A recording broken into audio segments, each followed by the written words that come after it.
acaban de sacar de coserlo. O sea, pasó mucha desgracia, esa maldición les llegó.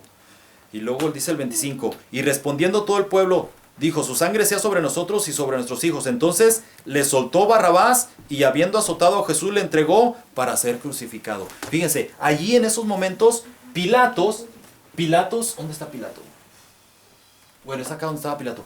Pilatos era juez y Jesucristo el acusado. Pero cuando él se lavó las manos, se convirtió en el acusado y Jesucristo el juez. ¿Por qué? Porque Dios no puede ser burlado. Él rechazó a Cristo, dice la Biblia, y esta es la condenación, que la luz vino a los hombres y los hombres amaron más las tinieblas que la luz. Si tú, amigo o amiga que estás ahí, te llegas a condenar, te llegas a ir al infierno, no va a ser porque maldeciste, porque te emborrachaste, porque hiciste cualquier pecado. Se me antojó ahorita con Pilato el agua. Va a ser, si tú te llegas a ir al infierno, te condenas, va a ser por haber rechazado a Jesús. Esa es la condenación, dice la Biblia, y esta es la condenación, que la luz que representaba a Jesús vino a los hombres, al mundo. Pero los hombres amaron más las tinieblas, o sea, el diablo, Satanás y sus obras, que la luz. Entonces, la condenación no es que yo maldije, yo dejé hijos regados, yo me divorcié, yo tocaba para el mundo. No, mi condenación iba a ser que yo iba a rechazar a Cristo. Gracias a Dios por la misericordia de Dios, y esto digo para la gloria de Dios. Hace 16 años yo acepté a Cristo como mi Salvador. Acepté ese cuerpo que dio en la cruz, esa sangre que me purifica, esa sangre, le pedí que me purificara con esa sangre. Entonces, Él me limpió de todos mis pecados. Pero Pilato lo rechazó. Entonces se convirtió en el acusado y Jesús es el juez. Y bueno, vamos ahora a ver, después de allí es crucificado y después de allí la crucifixión en el Calvario. Ahora, vamos a ver, vamos a explicar un poco el nuevo pacto. El nuevo pacto, ya vamos a acabar. El nuevo pacto provee sanidad. Ok, dice la Biblia que por su llaga fuimos nosotros curados. ¿Cómo podemos sacar provecho del sacrificio de Cristo? Sí podemos sacar provecho del sacrificio de Cristo. Sí podemos sacar provecho. Y Jesús, sí está bien Jesús no le molesta que saquemos provecho del sacrificio de Cristo y de la sangre de Cristo. Al contrario, para eso vino. Él dijo, yo para morir vine, para rescatarnos de nuestros pecados. Entonces, el nuevo pacto provee sanidad. En maneras prácticas vamos a ver las promesas de la sanidad y maneras de ser sanado. Ok. Las promesas que están en la Biblia, aquí en Lucas 22:19 nos dice, esto es mi cuerpo que por vosotros es dado. El Señor lo dijo, esto es mi cuerpo. Hoy en día, dice Santiago 5:14 al 16, dice que hasta alguno enfermo en la congregación, únjanle con aceite. Entonces, alguien está enfermo en la iglesia, se ha visto muchos sanaciones, sanidades, que llegan, están enfermos, dice que llamen a los ancianos, no a los viejitos que traen bastón, sino a los que ya tienen tiempo, que ya tienen experiencia, que están consagrados. Y úntense aceite, únjale con aceite, úntele y lloren por él. Entonces, ungiéndole con aceite y orando. Entonces, cuando la persona sana, de repente que trae un dolor de cabeza, llega y oran por él, y de repente esa persona dice y testifica, ¡ay! Desapareció el dolor de cabeza, le doy gracias a Dios. No desapareció ese dolor de cabeza, sino que ese dolor de cabeza se fue 2000 años atrás al cuerpo de Cristo, porque Él fue quien llevó nuestras enfermedades. Fue Él. No solo llevó nuestros pecados, sino las enfermedades.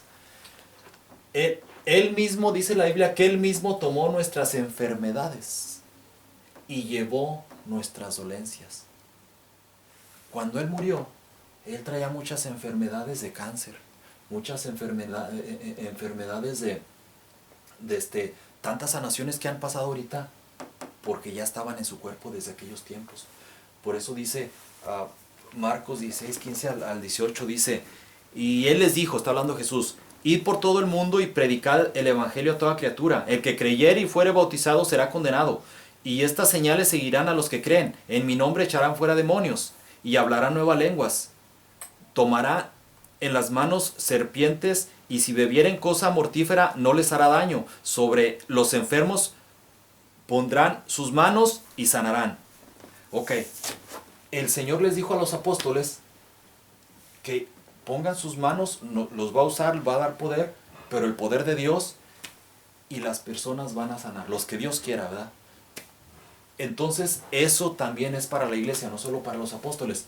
Dice 1 Pedro 2:24, por cuya herida fuiste sanados. Las heridas de Cristo son nuestra sanación. Puños y delantales. Hechos, en Hechos 19, 11 al 12, dice la Biblia que Pablo andaba haciendo sanidades, Dios lo utilizó, el apóstol Pablo. Entonces había gente que tenía enfermos allá en la casa. Ahí estaban bien enfermos, ni siquiera podían llevarlo. Entonces dice que les llevaban delantales, les llevaban una camisa, una túnica, y le decían, mira, este es de mi esposo, está muy malo, no puede ni siquiera venir. El Señor oraba en ese delantal, en esa prenda que traían, y iban y se la ponían al enfermo, y dice la Biblia que sanaban. Dice, y sanaba que está hablando de Jesús, y sanaba a los que necesitaban ser curados. Dice la Biblia que la oración, el Señor dijo, cuando 2 o 3 se pongan de acuerdo en mi nombre, por cualquier cosa, yo la haré. La oración unida, cuando nos unimos en oración, tiene fuerza, toma poder, y el Señor pone atención y la escucha el Señor. Sanando a todos los oprimidos por el diablo. También Hechos 10:38, el Señor anduvo sanando a todos los oprimidos por el diablo. La oración personal de fe trae sanidad también. No más que necesitas fe para poder creer. La oración de fe salvará al enfermo. Santiago 5:15 dice que la oración de fe salvará al enfermo. Y en Lucas 9:1-2 dice, habiendo reunido a sus 12 discípulos, Jesús les dio poder y autoridad sobre todos los demonios y para sanar a enfermos. Y los envió a predicar el reino de Dios y a sanar a los enfermos. El Señor hoy en día le da autoridad a la iglesia. ¿Quién es la iglesia? Todo el que le entrega su vida a Cristo, el que recibe este cuerpo. ¿Para qué? Para que lleve sus dolencias, sus pecados. El que recibe la sangre de Cristo. ¿Para qué? Para que le limpie su pecado. Porque tu pecado, amigo, amiga, es necesario, para limpiar a tu pecado, es necesario que se derrame sangre. Y Cristo ya derramó la sangre por ti. No te preocupes, tú no tienes que derramarla, pero tienes que aceptar al Señor Jesucristo. Después de aquí, el Señor, cuando estaba en la cruz, Juan 19:30, dice, y habiendo inclinado la cabeza, entregó el Espíritu. No es que la muerte llegó y lo arrebató, o la muerte le quitó la vida. No, Él entregó su vida. ¿Por quién? Por ti, amigo, por mí, amiga. Entonces Él dice, y habiendo inclinado la cabeza, entregó su Espíritu y dijo, consumado es. En el Calvario, el Cordero de Dios fue sacrificado para la remisión de los pecados. Porque esto el Señor lo dijo. Porque esto es mi sangre del nuevo pacto, que por muchos es derramada por ti, por mí, amigo, para remisión de los pecados. Mateo 26:28. Y casi todo es purificado, Hebreos 9:22 dice, y casi todo es purificado según la ley con carne, y sin derramamiento de sangre no se hace remisión de pecados. Allí la Biblia nos dice que desde la hora sexta a la hora novena, que era más o menos de las 12 a las 3, la hora sexta era a las 12, la hora novena a las 3, hubo tinieblas, hubo muchas tinieblas, y fue cuando murió el Señor Jesucristo. Dice, y el velo se... Vamos a Mateo. Mateo 27, 50, 51 nos dice, mas Jesús, habiendo otra vez clamado a gran voz, entregó el Espíritu. Y he aquí, después de que Él murió, se rasgó el velo. Estaba el templo donde se hacían los sacrificios año con año en la Pascua. Bueno, de hecho todos los días. Donde ofrecían el corderito. Antes de Cristo se derramaba la sangre de un corderito, de un animalito, de un borreguito. Pero a partir de que Jesús murió, ya se debieron haber acabado estos sacrificios. ¿Por qué? Porque Jesús es el Cordero de Dios que quita el pecado del mundo. Entonces, los demás borreguitos, los sacrificios de los borreguitos ya estaban de más. Ya no se necesitaban. Entonces, cuando Él murió, se rasgó, estaba en el lugar. Así estaba más o menos, bueno, esto era portátil, ¿verdad? Así estaba el templo que Dios había diseñado. Entonces aquí estaba el lugar santo y el lugar santísimo, donde un sacerdote entraba a ministrar cada año, antes, en el Viejo Testamento. Y aquí no podía entrar ningún sacerdote. Cuando entraba, el sacerdote tenía que estar bien purificado. Abajo de sus faldas traía campanitas. Esas campanitas las traía para estar ministrando aquí los panes, prendiendo los candelabros, ministrando aquí los ritos que Dios le decía que hicieran. Entonces, cuando la gente escuchaba acá que se oían las campanitas, quería decir que estaba vivo. Si no se escuchaba, le hablaban y les tiraban a un cordón, se dejaba un cordón acá estirándolo acá afuera, por si se moría, para jalarlo. Entonces el cordón les tiraban, y si después caminaba, no se preocupen, aquí estoy. Entonces sabían que estaba vivo.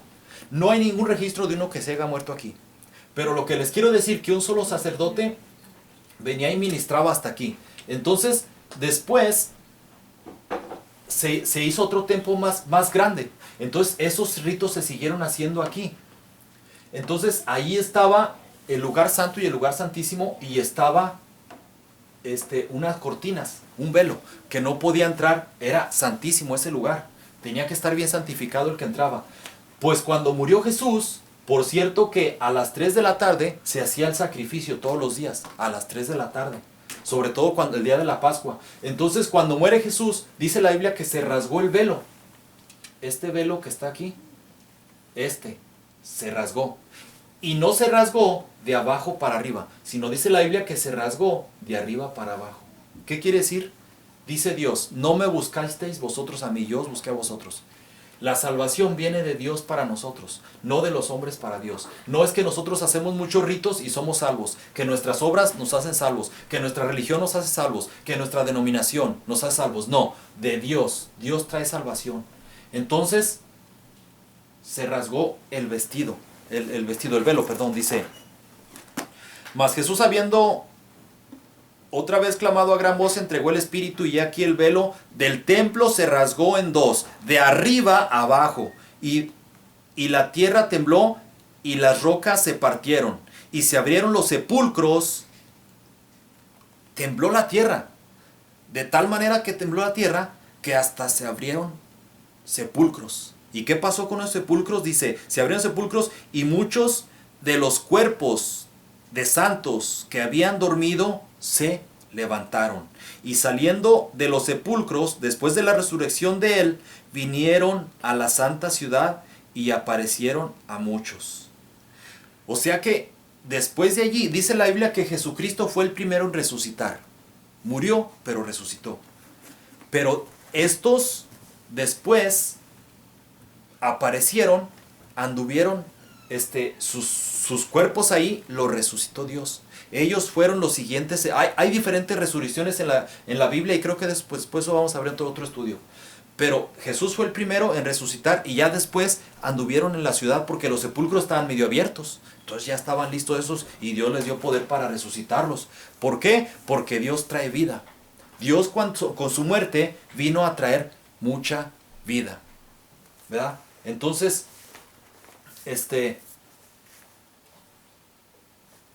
en pocas palabras, amigos, amigas, ya estamos terminando. estas son el evangelio de las buenas nuevas, quiere decir las buenas nuevas, las nuevas noticias del evangelio. ¿Qué quiere decir? Que Jesús vino y murió por nuestros pecados, y tú, amigo, amiga, cualquier pecado que hayas cometido, cualquier cosa que hayas hecho, el Señor te puede limpiar con su sangre. Tiene poder para hacer eso, sí, pero necesitas arrepentirte. Aquí tenemos una pequeña ilustración lo que ha estado haciendo Dios con la humanidad. En primer lugar, Adán, estuvo el primer Adán, que fue creado a imagen de Dios. Adán estaba limpio y él no cometía pecado. Pero un día desobedeció, comió del árbol de la ciencia del bien y del mal, y a partir de allí tuvo un cuerpo como el de nosotros, de naturaleza caída, con ganas de pecar. Después, él dominó sobre la tierra, pero con la desobediencia, llegó el pecado, ¿verdad? Y con el pecado, una muerte espiritual, una separación de Dios. Acá podía tener comunión con Dios. Ya después de que comió del árbol del fruto, ya no podía tener comunión con Dios. Satanás, hecho Dios de este mundo, Dios falso, Dios con de chica. Los hombres hechos hijos del diablo. Juan 8:44, el Señor Jesucristo les dijo a los discípulos, unos que leían Biblia, les dijo, vosotros sois de vuestro padre el diablo. Nada más que ellos no reconocían a Jesucristo. ¿De qué les servía tanto que conocían de Dios que no conocían a Jesucristo? Después de allí, Jesús vino a rescatarme y el Verbo se hizo carne. Dios se hizo carne en Jesús. Entonces Jesús también se le conoce como el segundo Adán. Él vino a traer vida. ¿Cuándo? Cuando murió en la cruz. Entonces, ¿qué pasó con Jesús? Después de que murió en la cruz del Calvario, se identificó con la naturaleza muerta y espiritual del hombre, así como nosotros. Fue tentado en todo, tuvo hambre, tuvo muchas necesidades como nuestra humanidad, y incluso hasta murió. Fue hecho pecado y enfermedad. Se sintió desamparado por Dios. Hay que tener cuidado. Hay una doctrina que dice que Dios lo abandonó, que se sintió abandonado por Dios, pero no. Hay que leer la Biblia, y la Biblia dice, el Señor dijo, Elí, Elí, lama sabactani, que quiere decir, Dios mío, ¿por qué me has desamparado? No dice, ¿por qué me has abandonado? ¿Por qué me has desamparado? O sea, tu amparo que me tenías a mí, me tenías cubierta la sangre, a la carne, se apartó de mí. Entonces dejó que la carne se muriera, que lo mataran, que le pasara todo. Eso fue lo que pasó. Se sintió desamparado. Sufrió la paga de muerte por nuestros pecados.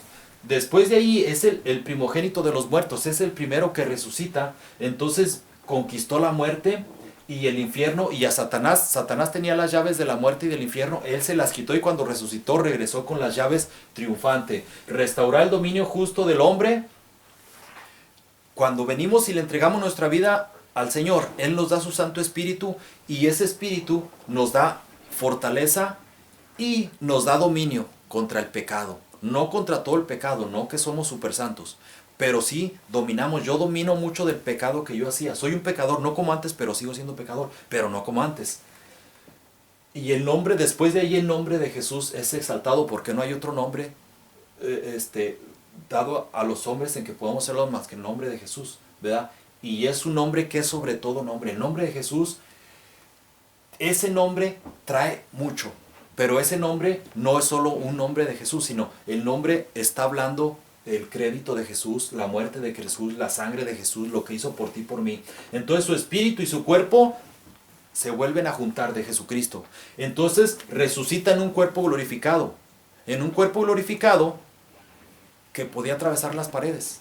Un día dice que estaban los 12 apóstoles así todos, y que de repente dice que todo estaba bien cerrado, laqueadas todas las puertas, y que de repente entra. Ahora, ese cuerpo en el que vino, ¿podía comer? Sí, comió. Después de que Cristo comió. Y comió pescado y miel, parece. Ahora, ¿ese cuerpo tenía sangre? No, ya no tenía sangre. Cuando resucitemos, nuestro cuerpo va a ser igual que el de Él. Van a ser cuerpos glorificados. Así resucitó Jesús. Después de que resucitó, fue elevado al cielo.